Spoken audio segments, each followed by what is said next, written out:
जैसे इस देश में हज़ारों लोगों को नागरिकता मिली, पाकिस्तान से, अफ़गानिस्तान से, श्रीलंका से, बर्मा, मलाया से, जैसे तिब्बत से आए हुए लोगों को, हज़ारों लोगों को दलाई लामा के समय, 1971 में रोहिंग्या के समय जो नागरिकता जैसे मिली है और लोगों को नागरिकता, उसी से नागरिकता मिली। सुप्रीम कोर्ट के वकील एपी सिंह आज सीमा हैदर से मिलने उनके घर पहुंच गए। इस दौरान उन्होंने खुलकर सीमा हैदर का समर्थन किया। उन्होंने कहा कि सीमा को भारत की नागरिकता मिलनी चाहिए, ऐसा कई बार हो चुका है।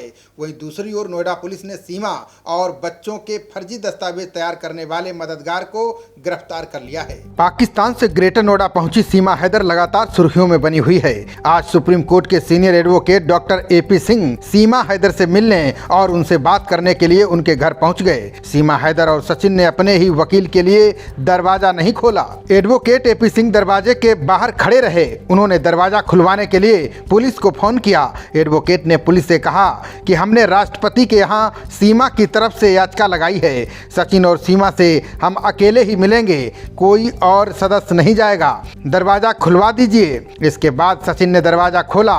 बंद कमरे में उन्होंने सचिन और सीमा से बात की। बातचीत करते हुए डॉक्टर एपी सिंह ने कहा कि NIA, UP, ATS आदि चाहे किसी से भी उसकी जांच करवा लीजिए, सीमा को भारत में ही रहने दिया जाए। उन्होंने अदनान सामी का जिक्र करते हुए कहा कि इसी आधार पर सीमा को भी भारत की नागरिकता दी जानी चाहिए। वहीं दूसरी ओर नोएडा पुलिस ने सीमा और उसके बच्चों के फर्जी दस्तावेज के आधार कार्ड बनवाने में मदद करने वाले 2 लोगों को भी गिरफ्तार कर लिया है। रविवार रात नोएडा पुलिस ने बुलंदशहर के एक जनसेवा केंद्र पर छापा मारा था। पुलिस सचिन मीणा को लेकर अहमदगढ़ थाना क्षेत्र के गांव गंगा बांस में जनसेवा केंद्र पहुंची। यहां से 2 सगे भाइयों पुष्पेंद्र मीणा और पवन मीणा को हिरासत में लिया गया है। साथ ही कंप्यूटर, प्रिंटर आदि सामान भी कब्जे में ले लिया गया है। जिस मकान में ये जनसेवा केंद्र चल रहा था, उसके पड़ोसी ने इस बात की पुष्टि की है। सचिन और सीमा हैदर के आधार कार्ड सहित अन्य दस्तावेजों के साथ इस जनसेवा केंद्र पर छेड़छाड़ की गई है। सचिन ने अपने मामा की मदद से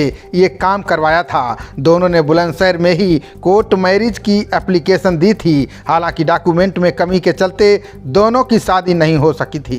तो उनको देखा, उनके बच्चों से मिले और उनके बारे में सारी जानकारी की, जो उन्होंने मुझे अब तक फ़ोन पे बताया था, जिस आधार पर हमने देश के महामहिम राष्ट्रपति जी को याचिका लगाई थी, उसी आधार को उन्होंने सब माना। मैंने एक ही बात कही, कोई एजेंसी ATS पूछताछ कर रही है, CBI करे, NIA करे, रॉ करे, IB करे, कोई भी करे, जिसकी करवा लो। सच बोलना, सच के साथ ईश्वर परमात्मा है। सत्य परेशान हो सकता, पराजित नहीं होगा। और उसी आधार पर हमने देश की महामहिम राष्ट्रपति जी को याचिका लगाई है और उसी आधार पर आगे हम प्रोसीड कर रहे हैं। उनका परिवार है, उनके सब लोग हैं। गांव के लोगों ने, यहाँ गांव के रघुपुरा के लोगों ने फलेदा मोड़ से इतना बड़ा स्वागत किया, इतना ज़बरदस्त स्वागत किया। मैं उससे अभिभूत हूँ, कर्जदार हूँ।